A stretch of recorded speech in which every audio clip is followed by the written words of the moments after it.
This is a very busy week. Let me say first that if you can't get through all of the activities, it's okay. Just try not to fall too far behind.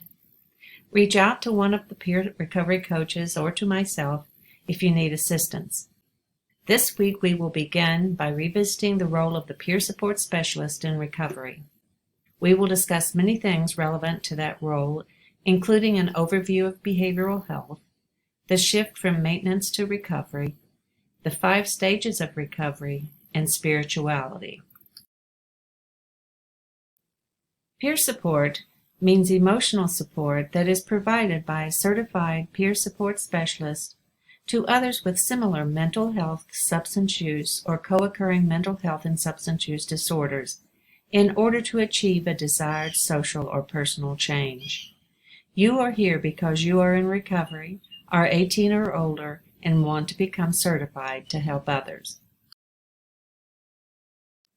Lived experience, as defined by Kentucky's Cabinet for Health and Family Services, means an individual, parent, or other family member who uses his or her own experiences in combination with certified training to facilitate support groups or work one-on-one with individuals who have a serious mental illness or substance use disorder. As someone with lived experience, you can help others in the receipt of these services. You can relate to others in a non-clinical, more personal way because you have a similar lived experience. Peers are positive role models and offer hope to others, demonstrating by their own life that recovery is possible. As mentioned in Week 1, as a peer support specialist, you will enter into a relationship with another human being facing the challenges presented by substance use disorders or mental health disorders.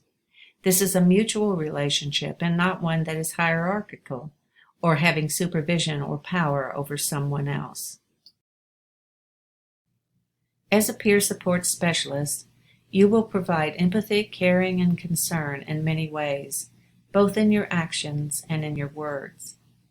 You'll provide practical knowledge and vocational assistance. And, when help is needed, you can provide concrete assistance in getting your consumers connected to community resources.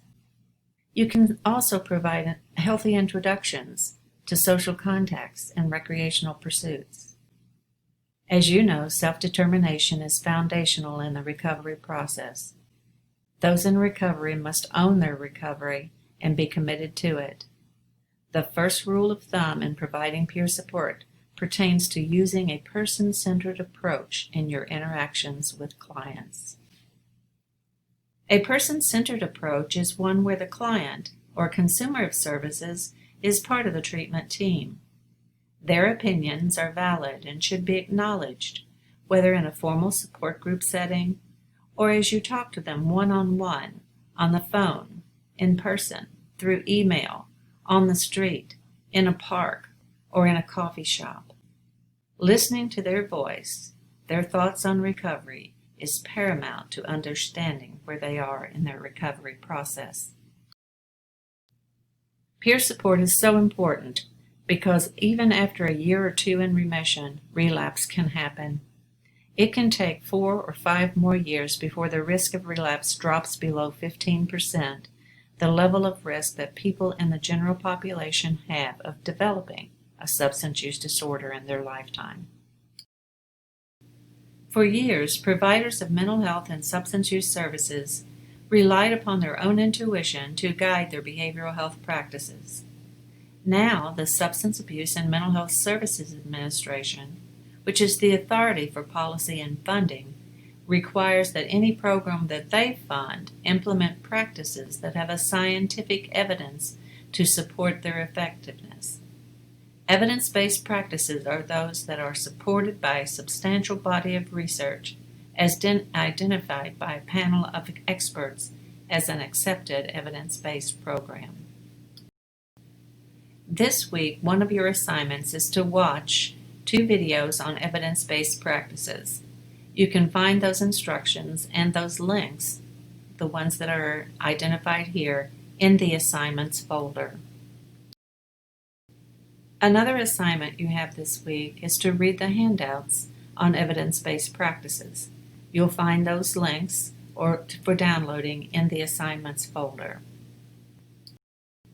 Supported employment is another evidence-based program.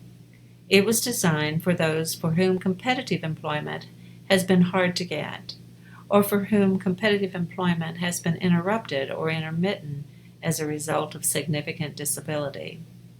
And lastly, for those who, because of the nature and severity of their disabilities, require ongoing support services.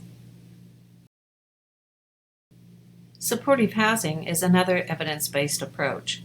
Study after study has shown that supportive housing resolves homelessness and increases housing stability.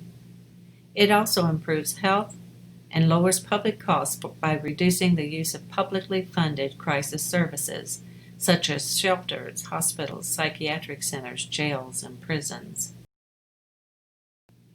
ACT, or Assertive Community Treatment, is another evidence-based program. It is a form of community-based mental health care for individuals experiencing serious mental illness that interferes with their ability to live in the community, attend appointments with professionals in clinics and hospitals, and manage mental health symptoms. ACT programs rely on multidisciplinary teams of professionals with expertise in psychiatry, nursing, social work, substance abuse treatment, and employment counseling. A small staff-to-patient ratio of perhaps 10 to 12 staff members responsible for 100 to 120 patients allows for individualized and comprehensive care. Supportive services on the pathway to wellness are key. According to Abraham Maslow, if humans are to reach their full potential in life, they need the basics: food, water, warmth, and rest. Followed closely behind are our needs for safety and security. We also have needs for belonging and self-esteem, as this chart illustrates. Peer support specialists, case managers, and licensed therapists each have a role in providing or connecting clients to community services to meet these basic needs. You can help consumers navigate what at times seems like a maze with wrong turns on every corner. Peer support specialists do not diagnose or provide formal treatment. The focus of your relationship is on instilling hope and modeling recovery through the personal lived experience of a behavioral health disorder. Nor do you provide case management, which typically involves professional or patient service delivery. The term peer or recovery coach is used purposefully to reflect a mutual, peer-based collaboration to help people achieve sustained recovery. Nor do you espouse any specific recovery pathway or orientation, but rather facilitate all pathways to recovery. Research suggests that self-monitoring and craving recognition skills can be learned through cognitive behavioral therapy groups, and that those skills continue to be employed by the individual after treatment has concluded. Peer support specialists can work in concert with the therapist to facilitate support groups among the clients on specific issues facing the group members. Mutual aid groups, such as 12-step groups, are perhaps the best known type of recovery support services. They share a number of features. The members share a problem or status, and they value experiential knowledge. They learn from each other's experiences. They also focus on personal change goals. The groups are voluntary associations that charge no fees and are self-led by the group members. SAMHSA, or the Substance Abuse and Mental Health Services Administration, is promoting the development of ROSC, recovery-oriented systems of care, in communities across the United States. An ROSC is a coordinated network of community-based services and supports that is person-centered and builds on the strengths and resiliencies of individuals, families, and communities. The goal is to help individuals achieve abstinence and improved health, wellness, and quality of life for those with or at risk of alcohol and other drug disorders and other behavioral health problems. This chart reflects the breadth of a recovery-oriented system of care.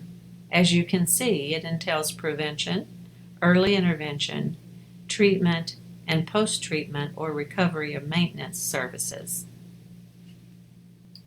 There are 10 guiding principles for persons providing recovery support services.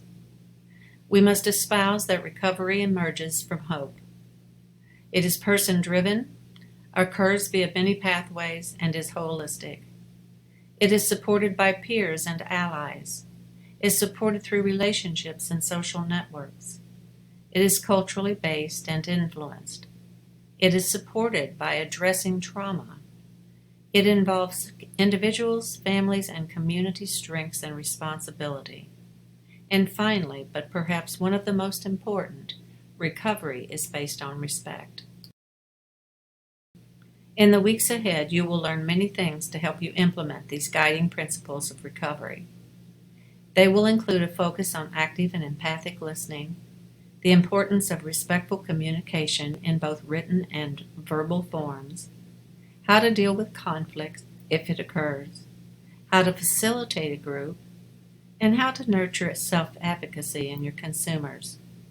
As you move forward, if there is any difficulty at all in navigating the course or learning the material, please reach out to your recovery coach or myself, and we'll be happy to assist you.